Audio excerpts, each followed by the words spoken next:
let's all start clapping.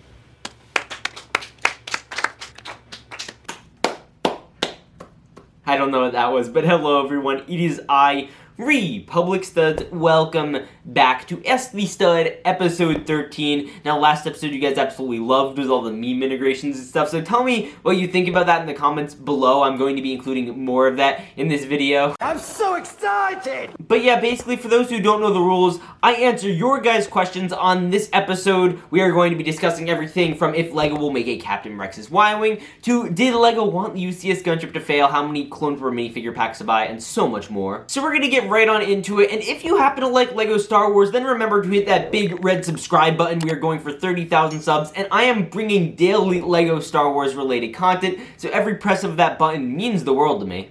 I love you. And again, remember to use the hashtag AskTheStud and ask your question below, and you could be featured in the next episode of Ask the Stud. With that said, we're going to jump into our first question from JBrick Productions. Now, JBrick asks, M&R Productions made an interesting video on how LEGO wanted the gunship to fail. Do you yourself believe that to be true?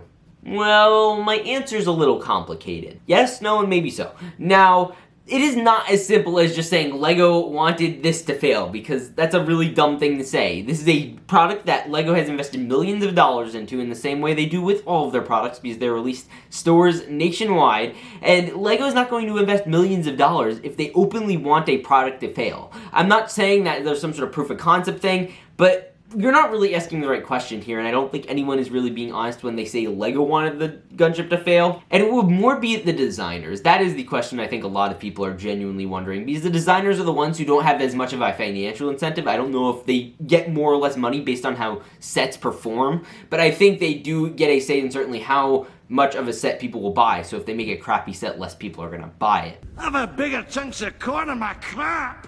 And again, I don't think it failed, to be 100% honest. It pretty much sold out when it first released, and then it sold out again for the holiday season. With most LEGO sets, sure, but it is not a video where it just sat on shelves no matter what. This is not a failed LEGO set. What this really is a fail in fan relations, and I think beyond that, it was just gross incompetence. And I think that's what really failed the set. It was just a lot of incompetent stuff that happened. You have stuff like the box art that had the wrong logo on it, the minifigure selection. I honestly, to goodness, think that they went and designed that Clone Trooper Captain minifigure thinking that it was the pilot, and they were just didn't realize. They obviously included Mace Windu, which was, pretty generic, and on top of that, just small stuff like in the designer interview, that infamous interview. I'll roll the clip. The Republic Gunship is a set from the original trilogy.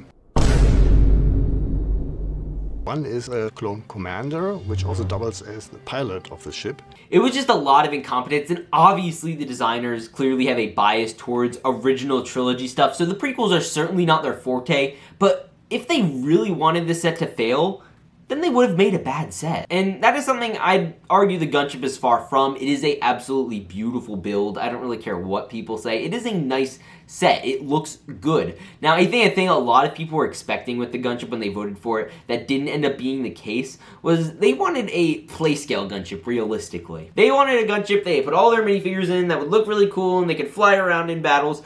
And that's not what we got. We got a display model, a $350 display model. And I think while they probably could have done a $200 highly detailed minifigure scale model, this one works just fine. So I think that's really the take to have on it. I don't think they wanted it to fail, but I think they just incompetently handled the entire situation from PR to fan relations and everything in between. They did not get the figures right.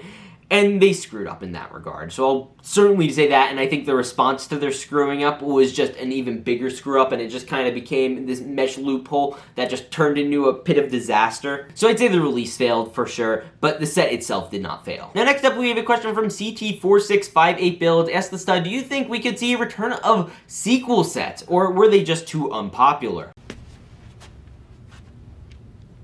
No, God! No, God, please, no! No! Now this is a great question, and one I hadn't really pondered too much until it was asked, but I'm glad it was. Now, quite frankly, no, I don't. I don't see them being released again in any large sense of the word, any large fashion. But I do think obviously we're going to get one sprinkled out there once a year maybe. Like last year, the only one I believe we got was the Resistance Juniors X-Wing. Like, that's an L.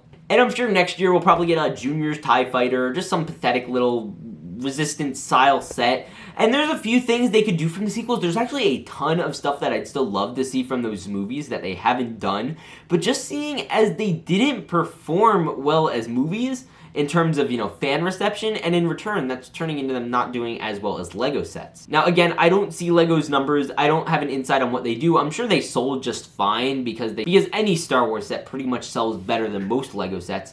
But I certainly see that if Lego's looking and they're like, okay, original trilogy sets sell really well, prequel sets sell really well, sequel sets, they sell okay, but they don't sell better than these other two, which we could divulge our time and money into. So for sure, we're going to get sequel sets sprinkled throughout, and I'm sure we're going to get a few more. It'll be pretty interesting, but I don't see them being released in any large fashion again in the same way we get new original trilogy waves like the UCS AT-AT Hoth wave, or you get like cantinas or stuff like that. We're not going to be getting any massive sets until eventually, probably in 10-20 years, they're probably going to revisit it and do some UCS sets from it. And an interesting thing to point out about the whole sequel thing in general and why I don't see them doing this is you remember for the longest time, from 2015 directly into 2019, episode 9, there were just Star Wars stuff cluttering the shelves. It was a disaster. There was just stuff nobody wanted just sitting on shelves, frequently going on insane discounts. You'll see Rose Ticos like in bins for 99 cents. They have a bajillion of them in there. And now that they've diverged away from that, they've moved on to The Mandalorian, The Bad Batch, they have some Clone Wars products out there, and all these amazing Black Series, because they haven't had to make any specifically for movies, they've been killing it, and every toy aisle is practically empty in terms of Star Wars stuff, which might be just because they've tamped down production a little bit, and also they're not meeting demand. Every time a new Black Series comes out, exclusive cool-looking characters sell out almost instantly, which is kind of unfortunate, but it's great to see that things people want, they are getting, and things that are doing well, things that we want to see are doing well. So again, vote with your wallets, show them what you want to buy the Clone Wars sets out there, buy the Clone Wars action figures. If you want to see more of that, then go ahead, do that, because you will get more in return. Unless you're in the sequels, because you'll be the only person buying those. I wish they liked me. Nobody likes me. Now next up we have a question from Captain Rex himself. That's pretty impressive. And he asked, Republic Studs, do you think Captain Rex's Y-Wing will come out this year? And will it be a Star Wars The Bad Batch Lego set? Now, Captain Rex Y-Wing is obviously my most coveted Lego Star Wars set right now.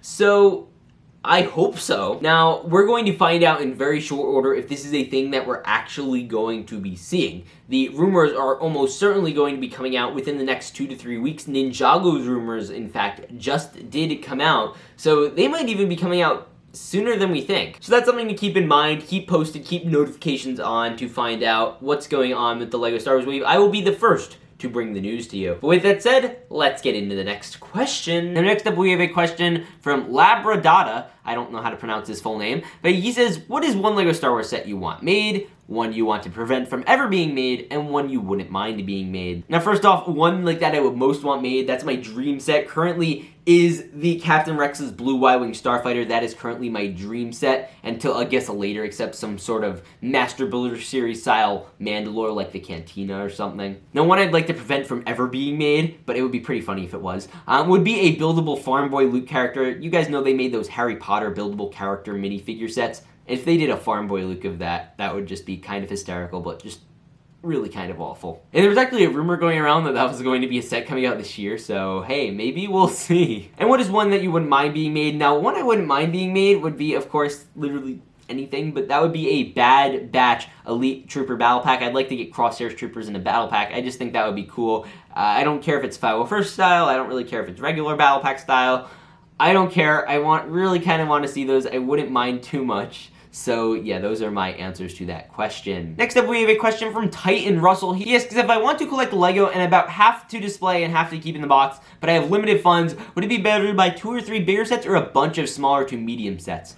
Now, if you were me, and I was in your position right now, I would say, first off, go for the smaller sets. I think you're just getting way more enjoyment having a lot of smaller sets than one giant set. And I'm not entirely sure what you're inferring by giant. You could be inferring something like the Moff Gideon Light Cruiser, which is obviously big to a lot of people, or you could be inferring like the UCS AT-AT. Now, quite frankly, you look at the UCS AT-AT, that's $800, so you could get like 30-something 501st Battle Packs, and if those are each, say, $24 each, think about how many different $24 sets you could get. You could get a ton of stuff, and I think you'd have a much better value there. But if you're more of a display type person, you said you want to keep some sealed, then maybe go for a few big ones. But realistically speaking, the smaller ones are going to go up in value a lot more because the big ones already are so expensive, they can't go up too much more.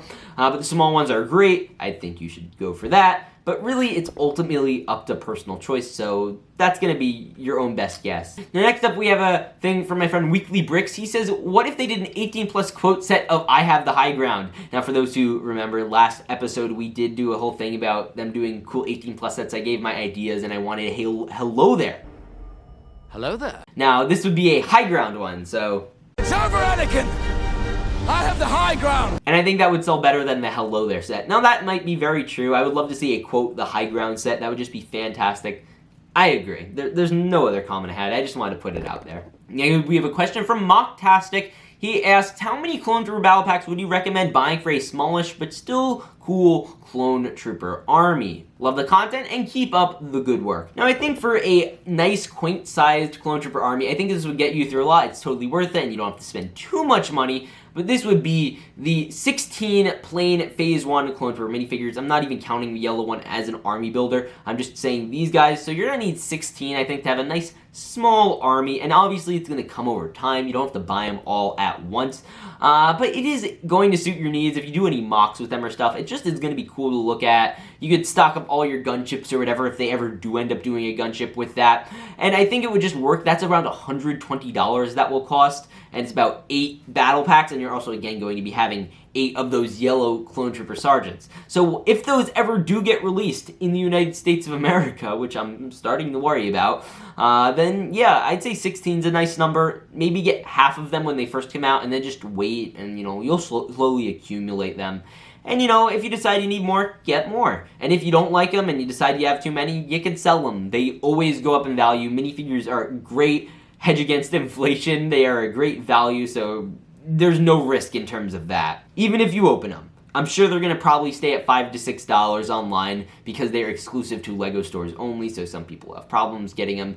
They're going to be valuable minifigures, to say the least. Now, next up, we have a question from a channel member. LiamTheLEGOGuy. Again, channel members are always pretty much guaranteed their question will be answered in these things. Do you think LEGO will do a Shrek set? I hope there's someone who makes an idea set. I'm a big fan. I hope you get 30K subs. Thank you so much. We are going to hit it at the end of this month, or again, I promised I would destroy this blue LEGO Clone Trooper. Now, Shrek actually told me a little thing about a set. LEGO is like an onion. It has many layers, and it takes a lot to understand what they're going to release, so you don't entirely know. But something we do know right now is LEGO is in a huge IP grab-up. They are accepting pretty much every idea set that is from an interesting and popular IP. Now, IP stands for intellectual property, which means they just want to get a bunch of different themes. They're doing Muppets now. They're going to do like a Mario. They're doing Star Wars. Those are all different IPs. So they want to grab up as much as possible so they could do as many sets based off of as many things because they know that things based off of IPs tend to do very well. And, you know, their best-selling themes are Harry Potter, Star Wars, and all of those sorts of things. Their best-selling set ever, as far as I'm aware, is the Central Perk Friends set. So, yeah, that is quite an interesting thing to consider. Just thought I'd throw it out there. Also, my friend the New Builder would be very, very happy if they ever did do a Shrek set. Next, we have a question from another channel member, a gold stud. This is Project Elements, great fan of the UCS YWing, which I do have back here. Now, he asked, what is your favorite 1999 LEGO Star Wars set? And I hope he keeps asking me. It's like every episode, dude, ask me my favorite one. Now, anyway, the TIE Fighter versus YWing, I feel, is just the most interesting one. 1999 is a very hard year, and I tried, like, for weeks to put together just a, like, ranking list for that movie. It's just hard because they're all just kind of and it's really going to be up to minifigures in my opinion. But with this one, I do think the build and minifigures were all right. You got Vader, you got his TIE Advanced, you got a YWing. It looks really cool, but, you know, they're all kind of meh. They're all kind of garbo, if I'm being 100% honest. But this one I certainly think is a decent one at that. So that's why it's here. It was a $50 set, nothing too bad, but it's still pretty cool. Finally, we have a question from Creeper A100. He says, do you see LEGO making more accessory packs for LEGO Star Wars in the future? Absolutely. Now, everyone, that was episode 13 of Ask the Stud. If you have any questions, ask them in the comments down below, and I will be hopefully answering them next episode. Again, hit that subscribe button. We are again gunning for 30,000 subscribers. I'm sure all of you have made it this far. Have pressed that button. So maybe try to press the like button and comment Pog Squad if you made it this far. I will see you all in the next one. Remember to peace out and stay awesome. Spin it. Oh, crap.